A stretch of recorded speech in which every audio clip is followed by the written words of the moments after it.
As you may have heard, the United States has now spent trillions upon trillions of dollars fighting the pandemic using various forms of stimulus funded by the printers at the Federal Reserve. For over 8 months now, we have heard over and over again how this troubling development of money printing is setting up the economy for the test of the century. To many around the financial world, we are now stretching the limits of Keynesian economics, testing how much government interference the markets can take before everything blows up in our face. The newest piece of evidence these so-called doomsayers are pointing to is the Fed reverse repos. Reverse repos have exploded in the last few months, giving rise to massive concerns regarding the economy and stock market. In today's video, we examine this trend and look into the dangers from both sides, looking specifically into the argument that the rise in reverse repos is a clear warning before a hyperinflationary storm takes over the markets. We start with the foundation for this argument. Repos are in simple terms repurchase agreements, basically a form of short-term borrowing for dealers in government securities.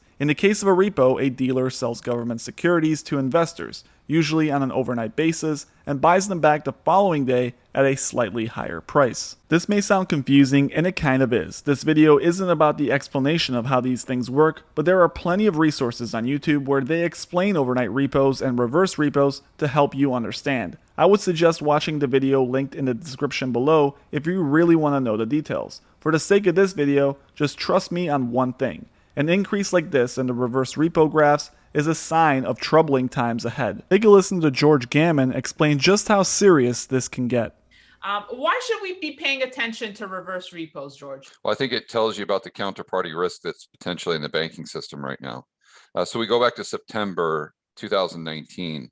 And I would assume most of your viewers remember that the repo market, the big news was it spiked up to 10% interest rate and would have taken up all other interest rates with it, including the Fed funds rate. So the Fed had to step in and just do what they do and bail out the markets.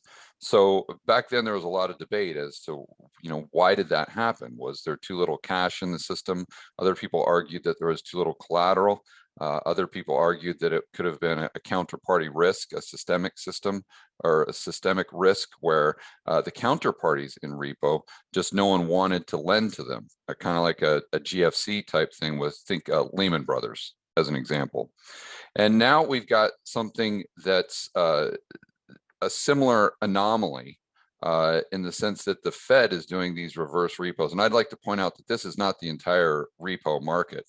But the Fed now is doing a significant amount of them. It's unprecedented. And in fact, just the other day, the reverse repos where the Fed was the counterparty got up to almost $1 trillion.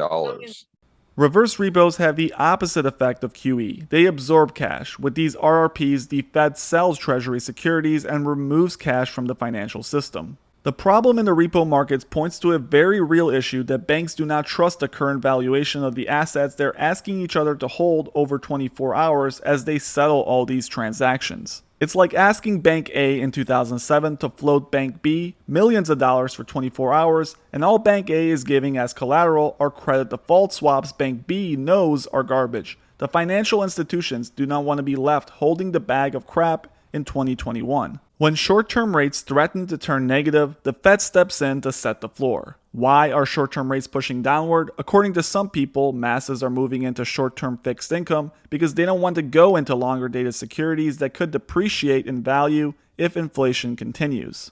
But there is also a serious problem occurring in short-term treasury markets where short-term T-bills are being literally squeezed due to a number of different market factors. Take, for example, the one-year Treasury bill. Remember when looking at this chart, when yields fall, it means the price of the bill has gone up. It's very easy to spot the dramatic downfall in yields we have seen in the past 3 years. The reason this is happening is quite complex, but if you really want to fully understand the process, I suggest you watch this video by PensionCraft. His 10-minute explanation is a very in-depth breakdown explaining the situation from a fair, neutral perspective, avoiding the doomsday bias that you see all over Reddit and YouTube. All of this Fed intervention has caused the markets to be filled with a complex array of mixed signals and unprecedented situations with no end in sight. Take for example the CNN Fear and Greed Index. Right now it stands at 31. But if we check the underlying readings it uses to come up with this number, you get a confusing set of statistics that make no sense. Take a look at market momentum. The S&P 500 is nearly 8% above its 125-day moving average.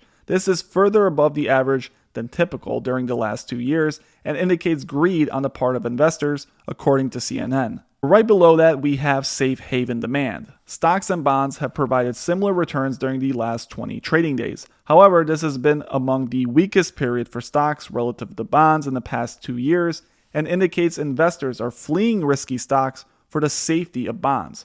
The reading shows extreme fear.